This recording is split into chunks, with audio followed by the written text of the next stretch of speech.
NDA के लिए इतना महत्वपूर्ण कैसे चला? अब ये तो जाकर एनडीए वालों से पूछिए कैसे महत्वपूर्ण। देखिए, जिस भाजपा को आप लोग इतना ताकतवर समझते हैं, ये देश मान रहा है अमित शाह, मोदी वगैरह, अगर आप इनको गहराई से, करीब से अगर देखना, जानना, समझना चाहेंगे तो आपको पता चलेगा कि जहां पर इनके खिलाफ लोग या राजनीतिक दल खड़े होकर मजबूती से चुनाव लड़े और इनको हरा दिया, वहां पर कभी इनकी हिम्मत नहीं हुई फिर से खड़ा होकर चुनाव लड़ने की। तो बिहार वो भूमि है जब 2015 में अमित शाह और मोदी अपने सारे प्रयास के बावजूद उनको सफलता नहीं मिली। और वो जो डर है, वो इतना बड़ा डर है हारने का। जब आपको ज्यादातर जगह पर आसान जीत मिलती है तो कहीं पर जब आप हार जाते हैं तो आप उससे डरते बहुत ज्यादा।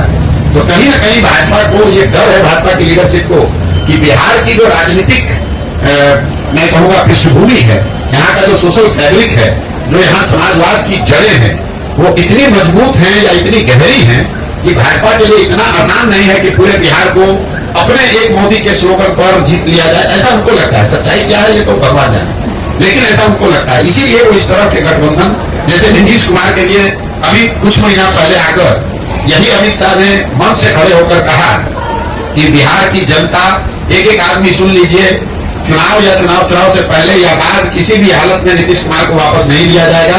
इनके लिए भाजपा के दरवाजे हमेशा के लिए बंद। वही अमित शाह जो इतनी बड़ी बड़ी बात बोलते हैं, ये लोग दावा करते हैं हम 400 सीट जीतेंगे। नीतीश कुमार जैसा आदमी जो कि बिहार में रहने वाला साधारण राजनीतिक समझ रखने वाला आदमी भी जानता है कि नीतीश कुमार की राजनीतिक वजूद बिहार में कोई बहुत मजबूत नहीं है, ये उनके राजनीतिक का अंतिम दौर है। लेकिन अगर वो भी वापस आ रहे हैं तो भाजपा को उसको मानने स्वीकार करने में कोई दिक्कत नहीं है।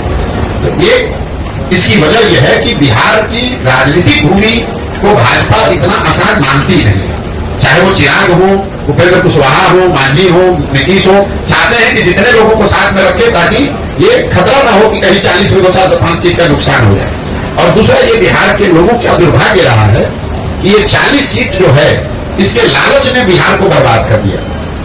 विश्व के स्तर पर अफ्रीका के बारे में एक बात कही जाती है कि अफ्रीका के जिन देशों में बहुत ज्यादा खनिज है, वहां पर सबसे ज्यादा गरीबी है।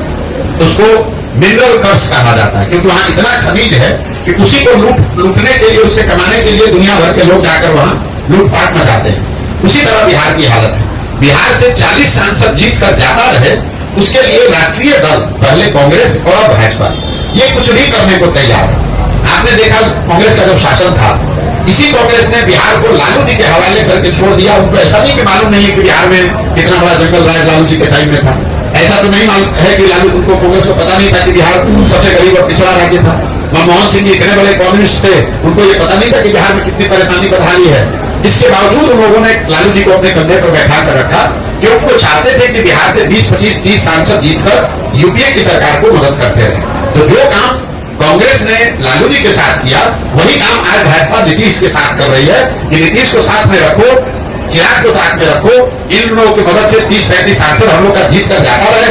उसके बाद बिहार में जो होता रहे उससे कोई दिक्कत नहीं। बिहार के पूरे बच्चे मजदूर बने रहे, कोई दिक्कत नहीं है। बिहार में गरीबी बदहाली हो, कोई दिक्कत नहीं हो।